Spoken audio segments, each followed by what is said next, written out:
attitude is it can't be done because they haven't seen it. They're judging according to appearances. The people that are going to make it in the future, the people that are making it today, let me share something with you. History is being read, but it's also being written by people with imagination. It's necessary you take responsibility for it, that you make it happen, that you don't give up, that you don't take any objection or disappointment or defeats personally, that you keep on keeping on, that you don't decide that I can't make it because you can't see the light at the end of the tunnel, that you realize that's a part of the program. You must have faith. You've got to believe in yourself. You've got to believe in your abilities. You've got to believe in your service, your company, your ideas, unquestionably. You've got to have faith, and that faith gives you patience. That it's not going to happen as quickly as you want it to happen. When you got an idea, you want to move on. You might not have the money. You might not have the education. You might not have the support or the resources you need. What is that something that can keep us going, that will enable us to act on our dream? What's one of those keys that will begin to help us to discover the secrets to our dream? Here's what I want you to repeat after me, please, with power and conviction. Say, it's possible. It's possible. You cannot let a fear of failure or a fear of comparison or a fear of judgment stop you from doing what's going to make you great. You cannot succeed without this risk of failure. You cannot have a voice without the risk of criticism. And you cannot love without the risk of loss. You must go out and you must take these risks. Everything I'm truly proud of in this life has been a terrifying prospect to me. None of it comes easy. And people will tell you to do what makes you happy, but a lot of this has been hard work. And I'm not always happy. And I don't think you should do just what makes you happy. I think you should do what makes you great. Do what's uncomfortable and scary and hard, but pays off in the long run. Be willing to fail. Let yourself fail. Fail in the way, in the place where you would want to fail. Fail, pick yourself up, and fail again. Because without this struggle, what is your success anyway? Look, as best we know it, we have one life.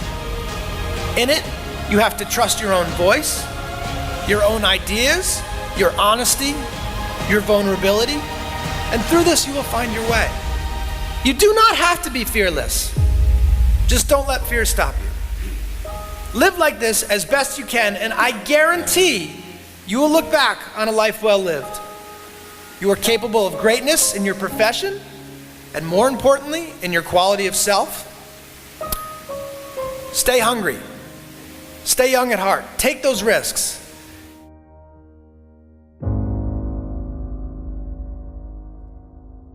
When I was young, I did not know who and what I wanted to be. And so I was influenced by the things that I seen with my eyes.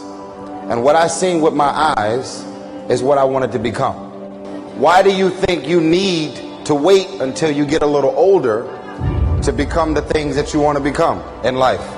The problem is not making money, because at some point we're all going to make some money.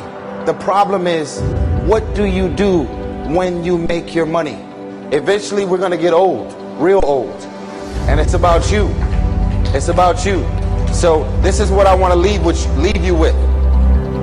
When you make the decision, and I want everybody to hear me on this, even the adults in the room, when you make the decision to do what you want to do with your life, just know this: because the family and the friends in your life do not share your vision, in most cases they will be the first person to try and talk you out of what you want to do with your life. But know this: only those that can see the invisible can do the impossible. So because they don't see what you see, doesn't mean that you're supposed to settle and not do the things that God has sent you in your mind and your spirit. Because if you don't control pain, it'll control you. I am the greatest. We all have different talents. Some of you will be doctors, some lawyers, some scientists, some educators, some nurses, some preachers. The most selfish thing you can do in this world is help someone else. Why is it selfish? Because if gratification, the goodness that comes to you, the good feeling that I get from helping others. Nothing's better than that. That's where the success is. True desire in the heart, that itch that you have, whatever it is you want to do, that thing that you want to do to help others and to grow and to make money, that desire, that itch, that's proof to you, sent beforehand already to indicate that it's yours. And anything you want good, you can have. So claim it. Work hard to get it. When you get it, reach back. Pull someone else up. Each one, teach one. I think the greatest of people that have ever been in society, they were never versions of someone else.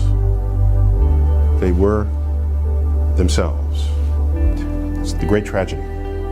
People employed in ways that don't fully tap everything they do best in life. You don't think about Michael Jordan, the basketball player, and say, oh, he was just like this other player.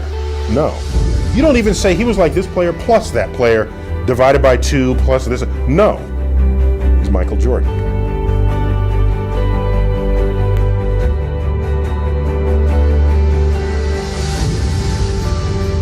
I hope you'll turn toward the problem of your choosing. I hope you'll drop everything, and I hope you'll solve it. This is your life. This is your moment, and it is all down to you. Always gets worse before it gets better. It's supposed to be that way. The journey you're embarking on here with MFT 28 is not an easy path. It's not for the ill-hearted or the weak-natured. It's for the strong people. And before you embark on this journey, mentally you have to prepare yourself for it, knowing it's going to get worse before it gets better. When you embark this journey, you must know that it's going to go down before it comes up.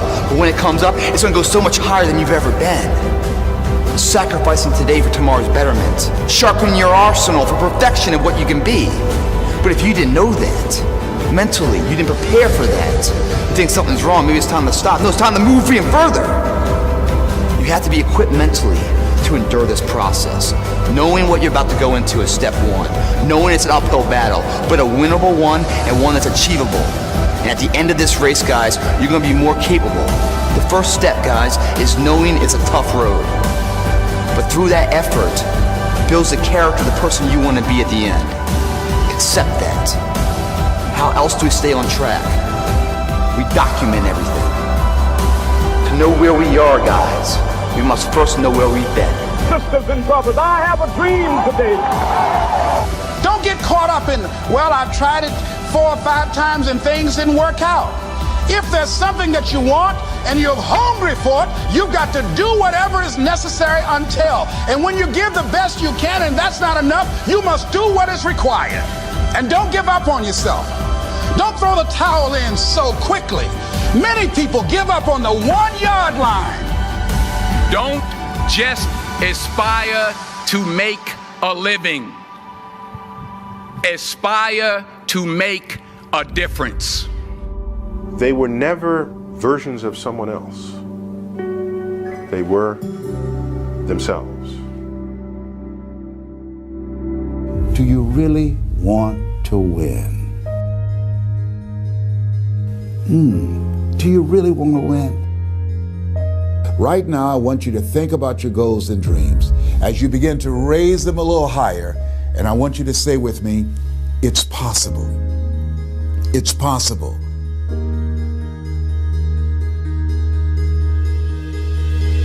You ever thought about something you wanted to do and you talk yourself out of it? There's a proverb that says, if there's no enemy within, the enemy outside can do us no harm. That's why it's important that you make it a point every day to review these lessons, to get them deep, not only in the conscious mind, but the subconscious mind, and get them in your spirit. Well, how often should I do it? Do it until you are producing the results. That's how often you should do it. And you never stop, because once you stop, that's when those negative thoughts will come back. Once you stop, that's when you will begin to doubt yourself. Once you stop, I'm telling you what I know. Yes, every day it's a selling job on you. It's possible. I can do this. I can make this happen. No matter how bad it is or how bad it gets, I'm going to make it. It's possible. Yes, your dream is possible.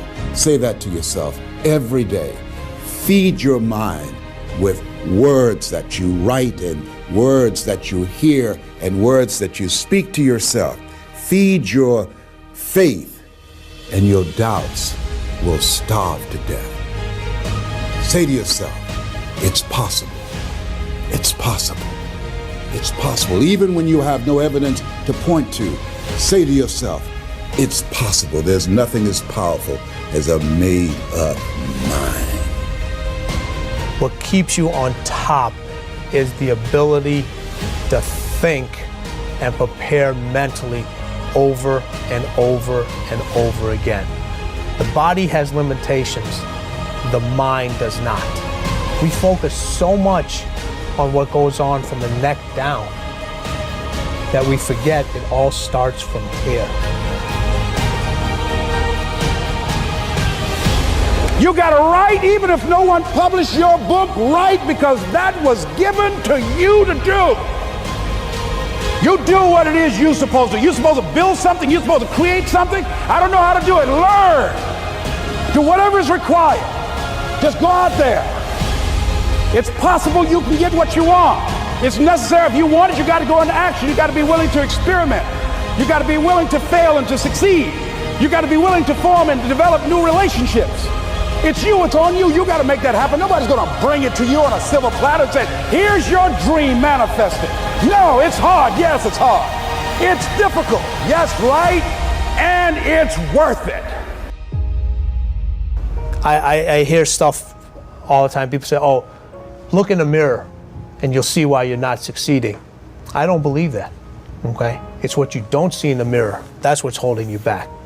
It's what you're not willing to see is why talent is not enough. And when you finally see it and accept it and decide to work on it, then you can take that next level. Sometimes you have to believe in somebody's belief in you until your belief kicks in. So here's what I am believing for you. The goals that you right now have, the things that you have envisioned for yourself, this is a reflection, what you've done thus far and what you are engaged in doing. It's what's possible for you right now, but there's even more. You don't even know what's in the future. Eye has not seen, ear has not heard. If you believe in yourself, if you constantly remind yourself after every defeat, after every setback, every time you get knocked down, I've got a saying, if life knocks you down, try and land on your back, because if you can look up, you can get up. See, a lot of people, because of failure, they stop believing. Let me share something with you. You will fail your way to success. Yes, 8 out of 10 millionaires have been financially bankrupt. You will fail your way to success. It doesn't matter how many times you fail. It doesn't matter how many times people tell you that you can't do it. It doesn't matter if you don't have a dime in the bank. If you really want to win in life, you've got to believe in yourself when no one else does. You've got to believe in yourself. See, it's easy to believe in yourself and to have faith if you have a good bill of health, if your relationship is working out fine, if you have money in the bank, if you have a secure job, if your mortgage note is paid current. It's easy to have faith then. Let me tell you when it's really tough to have faith. When you lose your job, when you lose your retirement, when you go to the doctor and they look at you and say, you have cancer. Cancer is the most feared word in 7 different languages. That's when it's tough to have faith then. And that's when you need to call on your faith then. They said faith is the oil that takes the friction out of living. That's when you need to believe in yourself then and judge not according to appearances and say to yourself, it's possible. It's possible. I can make it. It's possible. I'm going to get through this. It's possible. I'm not going to allow this to get the best of me. Now, when I was 15 years old, I had a very important person in my life come to me and say, who's your hero? And I said, I don't know, I got to think about that. Give me a couple of weeks. I come back 2 weeks later. This person comes up and says, who's your hero? I said, I thought about it. You know who it is? I said, it's me in 10 years. So I turned 25 10 years later. That same person comes to me and goes, so are you a hero? And I was like, not even close. No. She said, why? I said, because my hero is me at 35. So you see, every day, every week, every month, and every year of my life, my hero's always 10 years away. I'm never gonna be my hero. I'm not gonna attain that. I know I'm not, and that's just fine with me because that keeps me with somebody to keep on chasing. So to any of us, whatever those things are, whatever it is we look up to, whatever it is we look forward to, and whoever it is we're chasing, to that I say amen. To that I say, all right. To that I say, just keep living, huh? Thank you. I don't know what you're up against. I don't know what you're facing, but here's what I do know. You've got something special. You've got greatness in you. And I know it's possible that you can live your dream.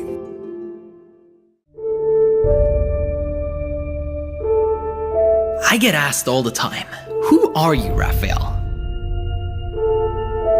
Sometimes it's the people who care about me and want to hear my story. Other times, it's someone who feels threatened by what I say. They don't want to change or improve their life because they're scared, and so they're trying to discredit my message.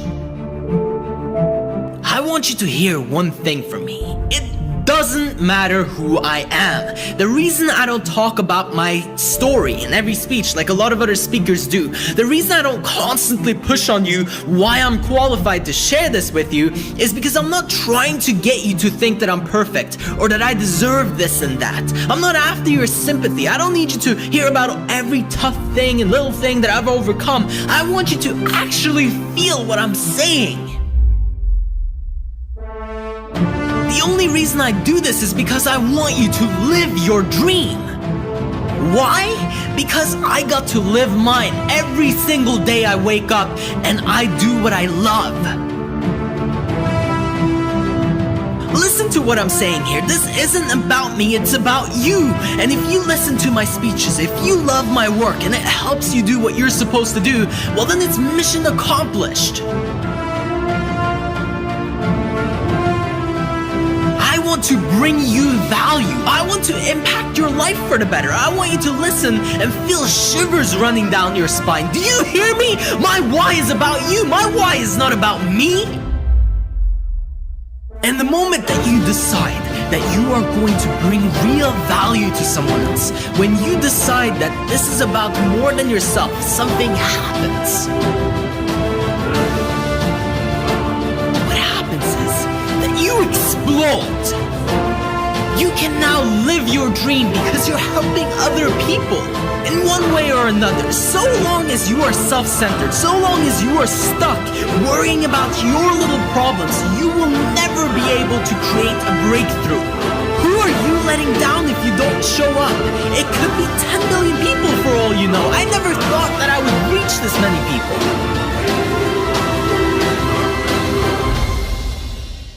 I'm not what I think I am. I'm not what you think I am. I am what I think you think I am. So we live in this perception of ourselves. Hence, my identity is made by what my parents think I should be. My identity is made up by what my college or university thinks I should achieve. While you're living in that bubble and that echo chamber, getting to what you really want to do is impossible.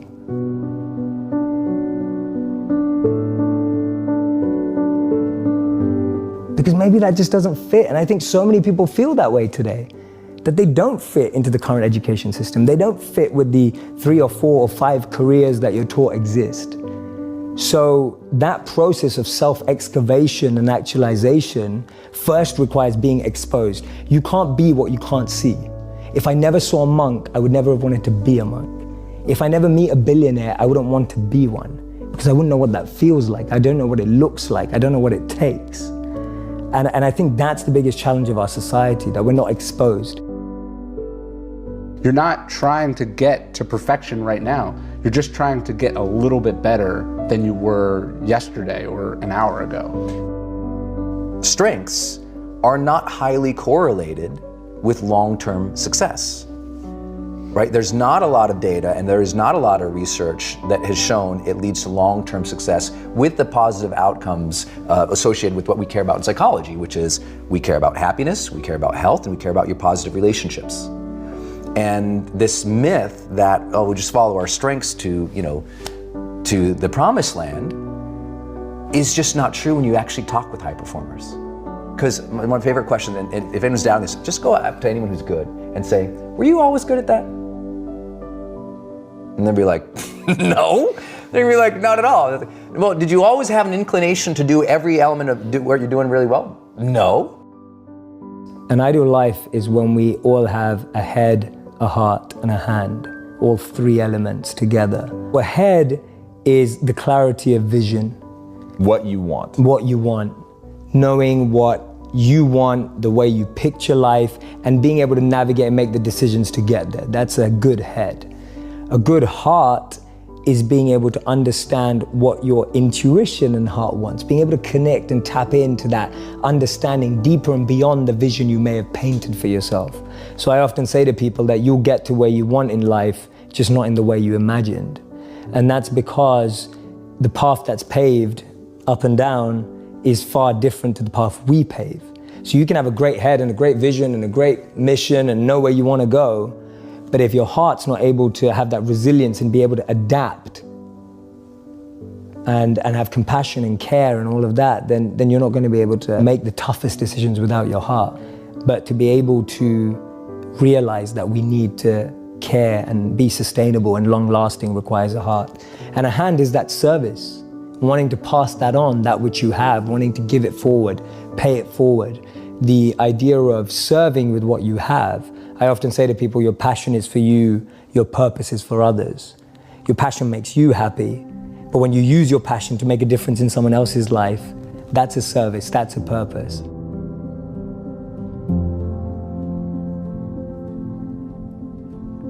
Oftentimes people go, okay, here's really what I want to do, and this is what I'm trying to accomplish. And then they see all these other things that other people are doing, and then they kind of see that as like a grab bag, and they're like, and I want a little of this, and a little of this, and a little of this, and I want it all at the same time. And that's not really possible, you know? You can't play 5 sports at the same time. You gotta pick one, you gotta specialize. Maybe you can do 2, but you probably can't do 5, right? You can't be a classical musician and a rock star, you know, and this all at the same time. So it's about sort of picking your lane, and then knowing that some goals are mutually exclusive. Uncertainty is scary. New information is scary. Change is scary. And everyone has a different way of handling that. I will pivot when necessary. I'm like, oh, no, dead end, whoop, right, you know, do what you gotta do. And I can take new information and adjust the plan immediately and have no qualms about it and just move. And the way to balance that is that outside of work, I really like things to be stable. You need to have that pole that you can go back to when everything looks crazy, that you can reach out to hold on to. And if I didn't have that, I think I'd be much more afraid of chaos. And when someone actually asks and kind of owns that, like when they say, do I want to make an impact? And the answer is yes, and they own it, they realize they're going to have to develop. They can no longer leave their growth to randomness, because if they do, they'll always be mediocre. And they realize, I got to become something entirely above both of those. That's what most people don't see. They're like, we made this binary false conversation, right? It's not a true sort of choice here. It's a false dichotomy, we call it, right?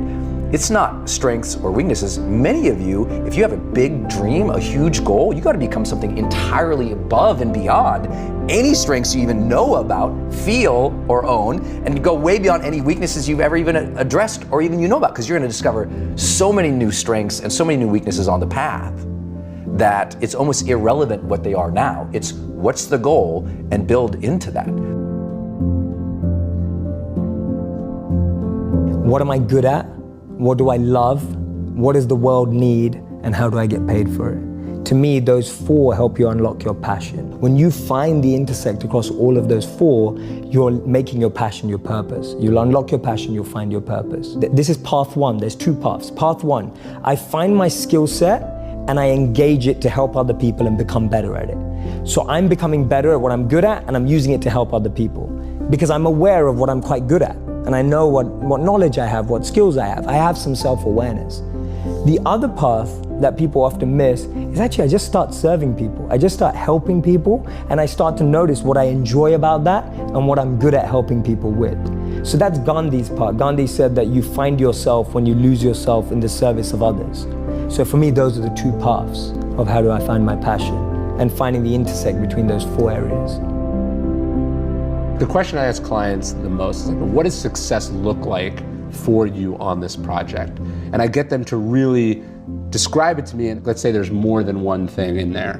I go, now if you could only pick one of those things and the other ones didn't happen, which one would you pick? And I'm trying to get them to sift through some of that conflict so we can really hone in on what we're trying to do. And oftentimes, where ego comes in is like we've got the things that impress other people and then the real meaningful impact that we're trying to have. And oftentimes, I'm not saying that the status things aren't nice and they're not impressive and they're not cool, but we've got to make sure that they're not coming at the expense of those other things.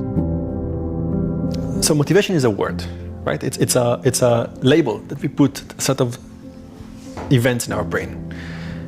What you actually want is the outcome of that. You want to do things that when it's hard. So I think that there are a few kind of things that we know work. One is evidence of past successes. If I sit with you and I go back to your memories and I reframe them as successes, suddenly the current event that's the same is a success. So I think that one thing is like having success stories and identification stories. As in, you find there's a lot of people out there. There was a person that is like you, that had similar experience and chose the thing that you want to choose. Find this person or these people and it's going to rub into you. So I get asked by my students often, how do I become funnier?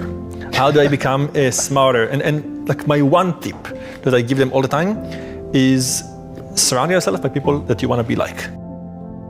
Do you remember that first personal development book you read? Do you remember that first time you wrote tons of notes about what you wanted your life to be about? Do you remember that first time you watched a movie that inspired you to go change? There was fire there because that learning, it opened up your mind to a new level of existence for you. And as soon as you saw it, you were like, ooh, ambition hit your heart.